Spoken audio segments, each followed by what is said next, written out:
ಎಲ್ಲೆಡೆಯೂ ಧಗಧಗಿಸಿದ ಶೋಷಣೆಯ ಜ್ವಾಲೆಯೋ ಎಲ್ಲೆಡೆಯೂ ಧಗಧಗಿಸಿದ ಶೋಷಣೆಯ ಜ್ವಾಲೆಯೋ ಹೊರಬಟ್ಟೆ ಉತ್ತ ಜನರ ನೋವಿನ ಬಾಧೆಯೋ ಹೊರಬಟ್ಟೆ ಉತ್ತ ಜನರ ನೋವಿನ ಬಾಧೆಯೋ ಅಮ್ಮ ನಿಮ್ಮ ಕಾಡುತ್ತಿರುವುದು ಅಜ್ಞಾನದ ಭೂತವು ಅಮ್ಮ ನಿಮ್ಮ ಕಾಡುತ್ತಿರುವುದು ಅಜ್ಞಾನದ ಭೂತವು ಅಮ್ಮ ನಿಮ್ಮ ಕಾಡುತ್ತಿರುವುದು ಅಜ್ಞಾನದ ಭೂತವು ಅಮ್ಮ ನಿಮ್ಮ ಕಾಡುತ್ತಿರುವುದು ಅಜ್ಞಾನದ ಭೂತವು ನುಡಿವ ಜನರ ಬಾಳಿಗೆಂದು ಇದು ವಿಕಟ ಶಾಪವೋ ನುಡಿವ ಜನರ ಬಾಳಿಗೆಂದು ಇದು ವಿಕಟ ಶಾಪವೋ ಗಟ್ಟಿಯಾಗಿ ಕೂಗಿ ಹೇಳಿದೆ ಡಾಕ್ಟರ್ ಅಂಬೇಡ್ಕರ್ ಜಿಂದಾಬಾದ್ ಬಾಬಾ ಅಂಬೇಡ್ಕರ್ ಜಿಂದಾಬಾದ್ ಡಾಕ್ಟರ್ ಅಂಬೇಡ್ಕರ್ ಜಿಂದಾಬಾದ್ ಬಾಬಾ ಅಂಬೇಡ್ಕರ್ ಜಿಂದಾಬಾದ್.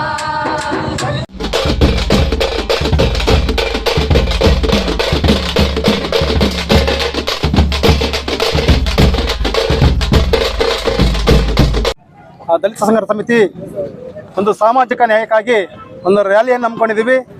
ಯಾಕಪ್ಪ ಅಂದರೆ ಇಡೀ ಶಿರಾ ತಾಲೂಕಿನಾದ್ಯಂತ ಒಂದು ಭ್ರಷ್ಟಾಚಾರ, ಯಾವುದೇ ಆಫೀಸ್ಗೆ ಹೋಗಲಿ ಭ್ರಷ್ಟಾಚಾರ, ನಗರಸಭೆ ಇರ್ಬೋದು, ತಾಲೂಕು ಆಫೀಸ್ ಇರ್ಬೋದು, ಎಲ್ಲ ಆಫೀಸ್ಗಳಲ್ಲೂ ಭ್ರಷ್ಟಾಚಾರ.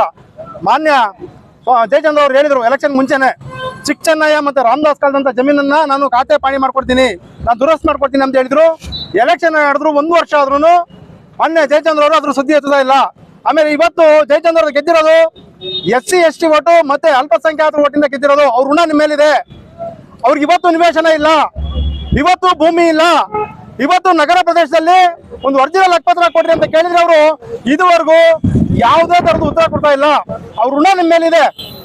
ಜಯಚಂದ್ರ ಅವರೇ, ಈ ಕೂಡಲೇ ಏನ್ ನಗರಸಭೆನಲ್ಲಿ ಯಾರಿಗೆ ಹಕ್ಕುಪತ್ರ ಆಗಿಲ್ಲ ಮತ್ತು ನಿವೇಶನನ ಈ ಕೂಡಲೇ ಕೊಡಬೇಕು. ಮತ್ತೆ ಜಮೀನುಗಳಿಗೆ ಇವತ್ತು 1935ರಿಂದ ಇವತ್ತು ಇದು ದುರಸ್ತಾಗಿಲ್ಲ ಜಮೀನುಗಳು. ಬರೀ ಹಕ್ಕುಪತ್ರ ಕೊಟ್ಟಿದ್ರು ಅಷ್ಟೇ, ಸಾಗುವಳಿ ಕೊಟ್ಟಿದ್ರು ಅಷ್ಟೇ, ಯಾವ ಮಂಜೂರಾಗಿಲ್ಲ ಮತ್ತೆ ದುರಸ್ತಾಗಿಲ್ಲ. ಆದ್ರಿಂದ ಅವ್ನು ಕೂಡಲೇ ದುರಸ್ತು ಮಾಡ್ಕೋಬೇಕು. 1935ರಿಂದ ಇಲ್ಲಿವರೆಗೂ ಅದೇ ಜಮೀನು ಸಮಸ್ಯೆ ಇದೆ. ಹಾಗೇನೆ ಇಡೀ ಸಿರಾ ನಗರ ಸುತ್ತಮುತ್ತ ಇವತ್ತು ಏನ್ ಜಮೀನು ಕಳ್ಕೊಂಡಿದ್ದಾರೆ ಎಲ್ಲ ನಿವಾಸಿಗಳಿಗೆ ಬೇರೆ ಕಡೆ ಜಮೀನು ಮಂಜೂರು ಮಾಡ್ಕೋಬೇಕು.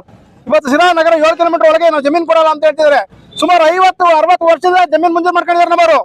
ಅವ್ರೆಲ್ಲ ಬೇಕು. ಇವತ್ತು ಗಾಂಧಿನಗರ ಇರ್ಬೋದು, ಗಾಂಧಿನಗರದಲ್ಲಿ ಇವತ್ತು ಅವ್ರಿಗೆ ಜಮೀನು ಮಂಜೂರು ಮಾಡಿದ್ರೆ ಅವರೆಲ್ಲ ಹೋಗ್ತಾರೆ. ಅವರು 2 ಎಕರೆ ಜಮೀನು ಮಂಜೂರು, 4 ಎಕರೆ ಜಮೀನು ಮಂಜೂರು ಮಾಡ್ಬೋದು. ಅವರು ಹಿಂದೆ ಬ್ಯಾಂಕಿಗೆ ಅಡಾಕ್ಟ್ ಇದ್ರು, SC ST ಇದರಿಂದ ಅವ್ರಿಗೆ ಜಮೀನು ಕೊಟ್ಟು ಹಿಂದೆ ಬ್ಯಾಂಕಿಗೆ ಅಡಾಕ್ಟ್ ಇದ್ರು. ಅದನ್ನ ಬಿಡಿಸ್ಕೊಟ್ಟು ಅವ್ರಿಗೆ ಹೆಸರು ಮಾಡ್ಕೊಡಕ್ಕೇನೆ ಜಯಚಂದ್ರ ಅವ್ರ ಕೈಲಿ ಆಗ್ತಿಲ್ಲ. ಸುಮಾರು 35 ವರ್ಷ MLA, 5 ಬಾರಿ MLA ಆಗವ್ರೆ ನಮ್ಮ ಕ್ಷೇತ್ರಕ್ಕೆ. ಕಳ್ಳಮೆಲ್ಲ ಕ್ಷೇತ್ರ ಇದ್ದಾಗ 2 ಸಾರಿ, ಸಿರಾ ಕ್ಷೇತ್ರ ಇದ್ದಾಗ 3 ಸಾರಿ MLA ಆದ್ರೂ ಇಲ್ಲಿನ ದಲಿತರು ಭಾವನೆಗಳ ತೀರ್ತಾ ಇಲ್ಲ. ಆದ್ರಿಂದ ಈಗಲೇ ಎಚ್ಚೆತ್ಕೊಂಡು ತಾಲೂಕಾಡಳಿತ ಇರ್ಬೋದು ಅಥವಾ ಮಾನ್ಯ ಶಾಸಕರಾಗಿರ್ಬೋದು ಎಚ್ಚೆತ್ಕೊಂಡು ದಲಿತರಿಗೆ ಭೂಮಿ ಮತ್ತು ಶಿಕ್ಷಣ ಮತ್ತೆ ಏನು ದಲಿತರಿಗೆ ಇವತ್ತು ಜಮೀನು ವಿಚಾರವಾಗಿ ಒಂದು ಬಹಳ ಅನ್ಯಾಯ ಆಗಿದೆ. ಅರ್ಧ ಎಕರೆ, 1 ಎಕರೆ, 2 ಎಕರೆ ಇಷ್ಟೇ ಜಮೀನು ಕೊಟ್ಟವ್ರೆ. ಇದನ್ನ ಸರಿಪಡಿಸಿ ಸಾಮಾಜಿಕ ನ್ಯಾಯನ ಕಾಪಾಡಬೇಕು. ಇಲ್ದಿದ್ರೆ ಇವತ್ತು ಸುಮಾರು ಜನ ಸೇರಿದೀವಿ, ಇವತ್ತೊಂದು 560 ಜನ ಸೇರಿದ್ದೀವಿ.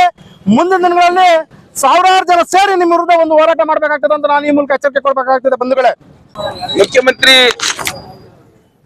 ಸಿದ್ದರಾಮಯ್ಯನವರು ಈ ಜನಕ್ಕೆ ಏನು ಮಾತು ಕೊಟ್ಟಿದ್ರು, ಮಾತು ಕೊಟ್ಟಂಗೆ ನಡ್ಕೊಳ್ಳಿಲ್ಲ. ವಚನ ಭ್ರಷ್ಟ ಮುಖ್ಯಮಂತ್ರಿ ಆಗಿದ್ದಾರೆ. ಇವತ್ತು SC ST ಗಳ ಅಭಿವೃದ್ಧಿಗಾಗಿ ಇವತ್ತು ವಿರೋಧ ಪಕ್ಷಗಳ ಬಾಯಿ ಮುಚ್ಚಿಸ್ತಾ ಇದ್ದಾರೆ ಸಿದ್ದರಾಮಯ್ಯನವರು. SC ST ಅಭಿವೃದ್ಧಿಗಾಗಿ ನಾನು SCPT SP ಕಾಯ್ದೆ ಮಾಡಿದ್ದೀನಿ, ನೀವು ಮಾಡಿದ್ದೀರಾ ಅಂತ ಪ್ರಶ್ನೆ ಮಾಡ್ತಾ ಇದ್ದಾರೆ. ಇವತ್ತು SCPT SP ಕಾಯ್ದೆ ಮಾಡಿ, ಅಭಿವೃದ್ಧಿ ನಿಗಮ ಮಾಡಿ, ಜಾತಿಗೊಂದು ಅಭಿವೃದ್ಧಿ ನಿಗಮ ಮಾಡಿ, ಅವಕ್ಕೆ ಹಣ ಕೊಟ್ಟು ಆ ಹಣವನ್ನ ಲೂಟಿ ಮಾಡ್ಕೊಂಡು ಚುನಾವಣೆ ನಡೆಸ್ತಾರೆ ಅಂದ್ರೆ ಈ ಸಿದ್ದರಾಮಯ್ಯನವರು ಈ ರಾಜ್ಯದಲ್ಲಿ ಪ್ರಜಾಪ್ರಭುತ್ವ ಉಳಿಸ್ತಾರೆ ಅಂತ ನಂಬ್ತೀರಾ ನೀವು? ಇವರು SCPT SP ಕಾಯ್ದೆ ಮಾಡಿರೋದು ಚುನಾವಣೆ ನಡೆಸಕ್ಕೆ, ಎಂಡ ಪರ್ಚೇಸ್ ಮಾಡಕ್ಕಲ್ಲ ಸ್ವಾಮಿ. ಈ ರಾಜ್ಯದ ಶೋಷಿತ ಸಮುದಾಯಗಳನ್ನ, ಅತ್ಯಂತ ಅಸ್ಪೃಶ್ಯ ಜಾತಿ ಸಮುದಾಯಗಳನ್ನ ಅಭಿವೃದ್ಧಿ ಮಾಡ್ಲಿಕ್ಕಾಗಿ ಈ ಒಂದು ಸಾಮಾನ್ಯ ಜ್ಞಾನ ಇಲ್ಲದೆ ಇರ್ತಕ್ಕಂಥ ಒಬ್ಬ ಮುಖ್ಯಮಂತ್ರಿ, ಯಾರು ವಾಲ್ಮೀಕಿ ನಿಗಮದಲ್ಲಿ ಲೂಟಿ ಮಾಡಿದ್ರು ಅವ್ರನ್ನ ತಕ್ಷಣದಲ್ಲಿ ಜೈಲಿಗೆ ತಳ್ಳೋ ತಾಕತ್ತು ಇಲ್ಲದೆ ಇರ್ತಕ್ಕಂಥ ಒಬ್ಬ ಮುಖ್ಯಮಂತ್ರಿ ಈ ದಲಿತ ಸಮುದಾಯವನ್ನ, ಹಿಂದುಳಿದ ಸಮುದಾಯವನ್ನ, ಅಲ್ಪಸಂಖ್ಯಾತ ಸಮುದಾಯವನ್ನ ರಕ್ಷಣೆ ಮಾಡ್ತಾರೆ ಅಂತಕ್ಕಂಥ ನಾವು ನಂಬೇಕೆ ನಾವು ಮೂರ್ಖರೇನೋ? ಇದು ಮುಖ್ಯಮಂತ್ರಿಗೆ ಸಾಮಾನ್ಯ ತಿಳುವಳಿಕೆ ಇಲ್ಲದೆ ಇರತಕ್ಕಂಥದ್ದಲ್ಲ, ಅದು ಅತ್ಯಂತ ನಯವಂಚನೆಯ ಮುಖ್ಯಮಂತ್ರಿ ಸಿದ್ದರಾಮಯ್ಯ.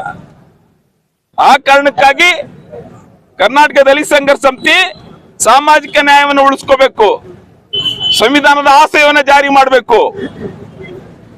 ಇವತ್ತು ರಾಜ್ಯ ಮಟ್ಟದಲ್ಲಿ, ಜಿಲ್ಲಾ ಮಟ್ಟದಲ್ಲಿ, ತಾಲೂಕು ಮಟ್ಟದಲ್ಲಿ, ಇವತ್ತು ಸಿರಾ ತಾಲೂಕಿನಲ್ಲೂ ಕೂಡ ಅತ್ಯಂತ ಅಹಿತವಾದಂತ ಅನ್ಯಾಯಗಳು ನಡೀತಾ ಇದ್ದಾವೆ. ದಲಿತರಿಗೆ ಭೂಮಿ ಮಂಜೂರು ಮಾಡಿರೋದನ್ನ ಅವರಿಗೆ ಪಟ್ಟ ಖಾತಾ ಸಾಗುವಳಿ ಕೊಡ್ಲಿಕ್ಕೆ ಮೀನಾಮೇಷ ಎಣಿಸ್ತಿರ್ತಕ್ಕಂಥ ತಾಲೂಕು ಆಡಳಿತ ಅದಕ್ಕೊಂದು ಆಡಳಿತ ಅಂತ ಕರೀಲಿಕ್ಕೆ ಸಾಧ್ಯ ಇದೆಯಾ?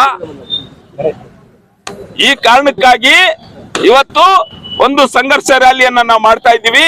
ನಮ್ಮ ಜಿಲ್ಲಾ ಅಧ್ಯಕ್ಷರಾದಂತ, ತುಮಕೂರು ಜಿಲ್ಲಾ ಅಧ್ಯಕ್ಷರಾದಂತ ಸನ್ಮಾನ್ಯ ರಂಗನಾಥ್ ಅವರ ನೇತೃತ್ವದಲ್ಲಿ ಸಿದ್ದರಾಮಯ್ಯನವರ ಸರ್ಕಾರದ ಬಣ್ಣ ಬಯಲು ಮಾಡ್ತಕ್ಕಂತ ಈ ರ್ಯಾಲಿ ಇದು. ಸಿದ್ದರಾಮಯ್ಯನವರು ನಿಜವಾಗ್ಲೂ ಆಡಳಿತವನ್ನು ಶಿಸ್ತುಬದ್ಧವಾಗಿ ಮಾಡಬೇಕಾಗ್ತದೆ. ಒಬ್ಬರು ಆರ್ಥಿಕ ಮಂತ್ರಿಯಾಗಿ, ಆರ್ಥಿಕ ಸಚಿವರಾಗಿ 12 ಸಾರಿ ಬಜೆಟ್ ಮಂಡಿಸಿ ಆರ್ಥಿಕ ಶಿಸ್ತನ್ನ ಉಳಿಸ್ಕೊಳ್ಳಿಕ್ಕೆ ಆಗದೆ ಇರತಕ್ಕಂಥ ಸ್ಥಿತಿಯಲ್ಲಿ ಇವತ್ತು ರಾಜ್ಯದಲ್ಲಿ ಇವತ್ತು ಕೋಟ್ಯಾನುಕೋಟಿ ಲೂಟಿ ಮಾಡ್ತಾ ಇದ್ದಾರೆ. ಭ್ರಷ್ಟಾಚಾರದ ಸರ್ಕಾರ ಆಗಿದೆ. ಅದರಲ್ಲೂ ಶೋಷಿತ ಸಮುದಾಯಗಳ ದುಡ್ಡನ್ನ ಮನಸೋ ಇಚ್ಛೆ ಲೂಟಿ ಮಾಡ್ತಾ ಇದ್ದಾರೆ. ಆ ಕಾರಣಕ್ಕಾಗಿ ಇವತ್ತು ನಾವು ಈ ತರದ ರ್ಯಾಲಿಯನ್ನ ಮಾಡ್ತಾ ಇದ್ದೀವಿ. ಅಷ್ಟೇ ಅಲ್ಲ, ಈ ಸಿರಾ ನಗರದಲ್ಲಿ, ತುಮಕೂರು ಜಿಲ್ಲೆನಲ್ಲಿ ಸಿರಾ ನಗರದಲ್ಲಿ, ಸಿರಾ ತಾಲೂಕಿನಲ್ಲಿ ಅತ್ಯಂತ ಮುಖ್ಯವಾದ ಗಾಂಧಿನಗರ ಶೋಷಿತ ಸಮುದಾಯಗಳಿಗೆ ಭೂಮಿ ಹಂಚಿಕೆ ಮಂಜೂರು ಮಾಡಿದ್ದಾರೆ. ಮಂಜೂರು ಮಾಡಿರುವ ಭೂಮಿಯನ್ನ ಸಾಗುವಳಿ ಚೀಟಿ ಕೊಟ್ಟು, ಅವರಿಗೆ ಹಕ್ಕುಪತ್ರ ಕೊಟ್ಟು, ಅವರಿಗೆ ಪಟ್ಟ ಖಾತೆ RTC ಕೊಡ್ಲಿಕ್ಕೆ ಏನು ಮುಖ್ಯಮಂತ್ರಿ ಸಿದ್ದರಾಮಯ್ಯನಿಗೆ ಅರ್ಜಿ ಕೊಡ್ಬೇಕೇನೋ?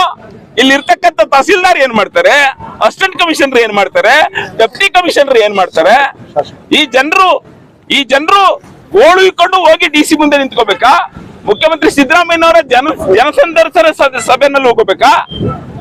ಆಡಳಿತವನ್ನ ಸೂಕ್ಷ್ಮವಾಗಿ ಜನಸಾಮಾನ್ಯರ ಪರವಾಗಿ ಆಡಳಿತವನ್ನು ರೂಪಿಸಿದ್ರೆ ಸಾಧ್ಯ ಆಗ್ತದೆ. ಇವರುಗಳು ಎಲ್ಲಾ ತಾಲೂಕು ಆಫೀಸು, ಜಿಲ್ಲಾ ಕಚೇರಿಗಳೆಲ್ಲ ಭ್ರಷ್ಟಾಚಾರ, ಜನರ ಹಣ ಲೂಟಿ ಮಾಡಿದ್ರೆ ಅವರು ಖಜಾನೆ ಹಣ ಲೂಟಿ ಮಾಡ್ತಾ ಇದ್ದಾರೆ.